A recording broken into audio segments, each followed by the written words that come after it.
So hello guys, स्वागत है आप सभी का एक बार फिर से मेरे इस चैनल सुपर नर्ड में।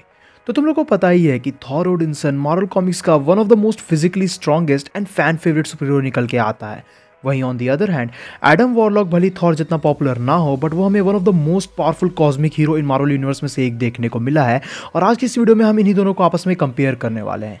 सुपर बैटलाइन के आज के इस एपिसोड में मैं कंपेयर करूंगा मार्वल कॉमिक्स के थॉर ओडिनसन को मार्वल कॉमिक्स के एडम वॉरलॉक के अगेंस्ट, और जानेंगे कि इन दो कैरेक्टर्स में अगर कभी फाइट होती है तो किसके जीतने के चांसेस ज्यादा हैं। सो ये वीडियो सच में काफी ज्यादा इंटरेस्टिंग होने वाली है। So without wasting any more time चलिए शुरू कर लेते हैं आज के इस अमेजिंग वीडियो को। तो शुरुआत करते हैं थॉर ओडिनसन के साथ। तो थॉर हमें करेंटली मार्वल कॉमिक्स के अंदर द किंग ऑफ एसगार्ड के रूलर के तौर पे देखने को मिला है, जहां थॉर फिजिकली मार्वल कॉमिक्स के सबसे स्ट्रॉन्गेस्ट सुपर हीरोज में से एक है और ये नॉर्स गॉड ऑफ थंडर भी निकल के आता है। जहां थॉर के पास मौजूद है उसका वेपन म्योनिर, जो बना है उरू मेटल से, जिसकी मदद से थॉर अपनी गॉड लाइक एनर्जीज और मोस्टली अपनी लाइटनिंग एनर्जीज को चैनलाइज कर पाता है। एंड इवेंचुअली अगर देखा जाए तो थॉर ओडिनसन 9 रियल्म्स का सबसे माइटीएस्ट वॉरियर भी निकल के आता है।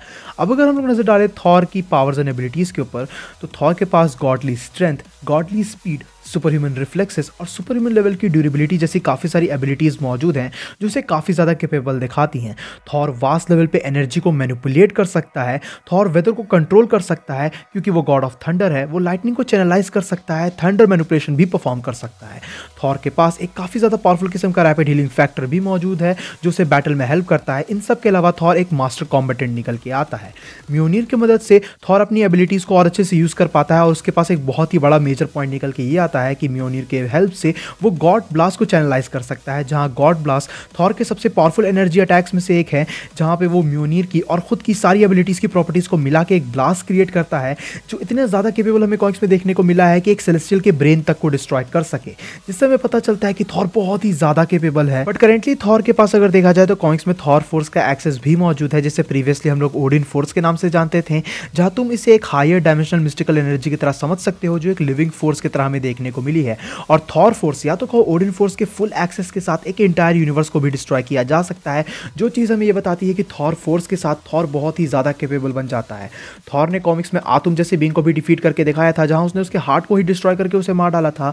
थॉर कॉमिक्स में गिलगमेश जैसे पावरफुल बीइंग से फाइट करके उसे डिफीट भी कर चुका है। थॉर ने 20 प्लैनेट से भी ज़्यादा के वेट को जो है सर्वाइव किया है। थॉर ने इवेंचुअली मिडगार्ड सर्पेंट तक को लिफ्ट करके दिखाया था और ग्लोरी नाम के भी एक गॉड को डिफीट किया था, जिसके पास एक एंटायर पैंथियन की एबिलिटी भी मौजूद थी। साथ ही साथ वो इतना ज़्यादा फिजिकली हमें स्ट्रॉन्ग देखने को मिला है, जहां थॉर वर्ल्ड इंजन को भी पुश कर चुका था, which is basically connected to Yggdrasil itself, जिससे हमें यह पता चलता है कि थॉर एक बहुत ही ज़्यादा पावरफुल और फिजिकली काफ़ी ज़्यादा स्ट्रॉन्ग कैरेक्टर निकल के आता है, जो किसी भी कैरेक्टर के लिए काफ़ी ज़्यादा पावरफुल कंटेंडर निकल के आएगा। सो गाइस, अब बात कर लेते हैं एडम वॉरलॉक के ऊपर। एडम वॉरलॉक हमें कॉमिक्स के अंदर एक हाईली पावरफुल सिंथेटिक बीइंग के तौर पे देखने को मिला है, जिसे क्रिएट किया था कुछ मैड साइंटिस्ट ने as evolution for a perfect being, जिसके रिजल्ट के तौर पे हमें एक ऐसा कॉस्मिक कैरेक्टर देखने को मिला जो नियरली हर चीज करने के केपेबल है। एंड इवेंचुअली एडम वॉरलॉक के पास one of the infinity gems यानी कि सोल जेम का एक्सेस भी मौजूद है, जो उसके फॉरहेड पे रहता है। अब अगर हम लोग एडम वॉरलॉक की पावर्स एंड एबिलिटीज पे नजर डालें तो एडम वॉरलॉक स्टूपिडली ओवरपावर्ड है। उसके पास सुपर ह्यूमन लेवल की strength, super human speed, super human durability और सुपर ह्यूमन रिफ्लेक्सेस निकल के आते हैं, जो उसे काफ़ी ज़्यादा स्ट्रॉन्ग भी दिखाते हैं। Adam warlock energy consumption perform कर सकता है, वो बेसिकली इमॉर्टल है, वो मर नहीं सकता। जब भी एडम वॉरलॉक मरता है तो वो रिजरेक्ट हो जाता है। एडम वॉरलॉक के पास एक काफ़ी पावरफुल कॉस्मिक अवेयरनेस मौजूद है। एडम वॉरलॉक टेलीपैथी भी परफॉर्म कर सकता है। साथ ही साथ इसके पास एनर्जी मैनिपुलेशन, मैटर मैनिपुलेशन और एलिमेंट मैनिपुलेशन जैसी काफ़ी सारी डिफरेंट एबिलिटीज़ भी निकल के आती हैं। Most of the powers Adam warlock की तो हमें उसके सोल जेम से रिलेटेड ही देखने को मिली है, बट अपने सोल जेम के बिना भी वो एक बहुत ज्यादा केपेबल कैरेक्टर है। साथ ही साथ एडम वॉरलॉक के पास हमें एक कॉस्मिक स्टाफ भी देखने को मिला है, जिसे कॉमिक्स में म्योनिर के बराबर बताया गया है। बट अपन ये नहीं भूल सकते हैं कि एडम वॉरलॉक के पास सोल जेम का फुल एक्सेस मौजूद है, जहां सोल जेम के साथ हमें एडम वॉरलॉक का एक काफी पावरफुल कनेक्शन देखने को मिला है, जिसकी वजह से ही सोल जेम की बाकी सारी एबिलिटीज एडम वॉरलॉक के पास भी आ जाती है। जैसे कि वो डेथ को मैनिपुलेट कर सकता है, किसी के भी ब्रेन को वॉश कर सकता है, माइंड को कंट्रोल कर सकता है, किसी के भी सोल को बैनिश या फिर रिक्रिएट या फिर रिकंस्ट्रक्ट कर सकता है, और इवन रियलिटी मैनिपुलेशन जैसी एबिलिटीज़ के ऊपर इसे रेजिस्टेंस मिल जाता है सोल जेम की वजह से।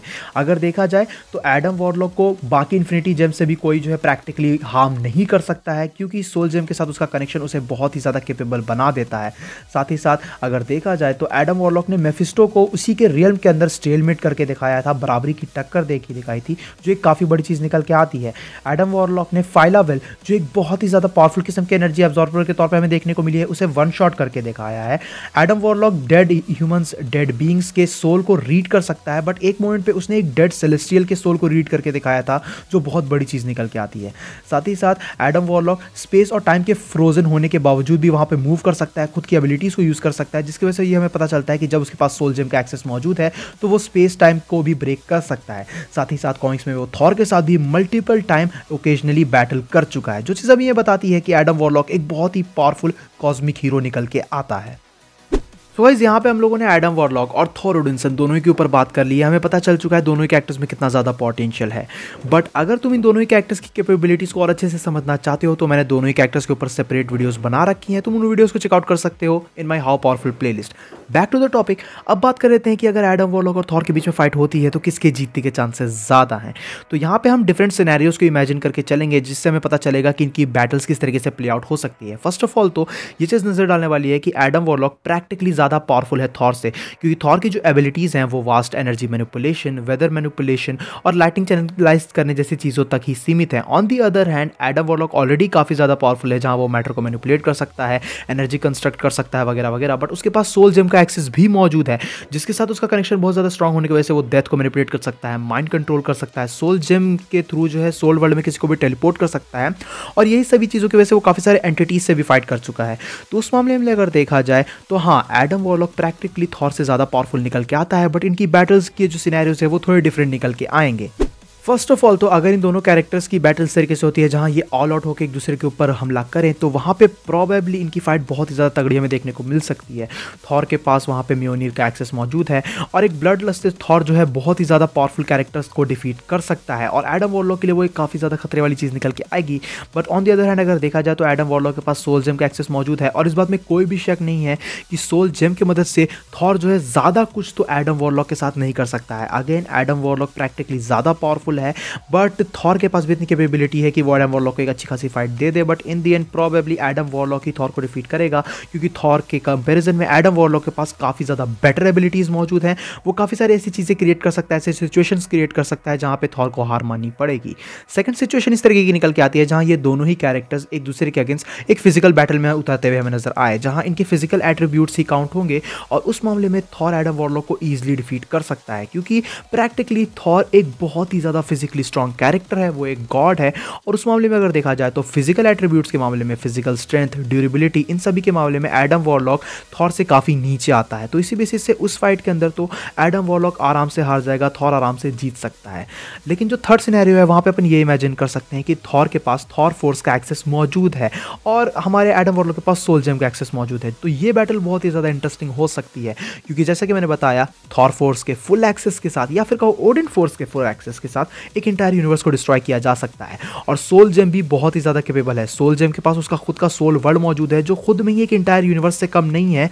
बट अगर इन दो कैरेक्टर्स के बीच में वहाँ पे बैटल होती है तो प्रोबेबली थॉर के पास थोड़ा अपर हैंड हो सकता है। थॉर की वॉरियर मैडनेस, थॉर की ब्लडलेसनेस, ये सभी चीज़ें जो है थॉर को प्रैक्टिकली एक बहुत ही पावरफुल वॉरियर बनाती है, और थॉर फोर्स की मदद से वो अपनी एबिलिटीज़ को जो है और ज़्यादा कह सकते हो कि हेवली यूज़ कर पाएगा एडम वॉरलॉक के अगेंस्ट। अगेन एडम वॉरलॉक के पास भी बहुत ज़्यादा चांसेस है कि वो थॉर को डिफीट कर सकता है, और थॉर के मोस्ट ऑफ द पावर्स की, probably most of the attacks की जो है उसके ऊपर असर ना हो।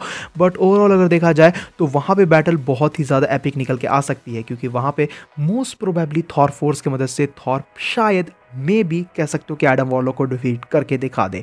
बट ये सभी जो सिनेरियोज हैं, ये तो इनका जो कंक्लूजन है वो मेरे ओपिनियन के ऊपर बेस्ड है। तुम्हें क्या लगता है, अगर इन दो कैरेक्टर्स के बीच में, अगर एडम वॉरलॉक और थॉर के बीच में फाइट होती है तो किसके जीतने के चांसेस ज़्यादा हैं, वो तुम लोग नीचे कमेंट सेक्शन में बता सकते हो।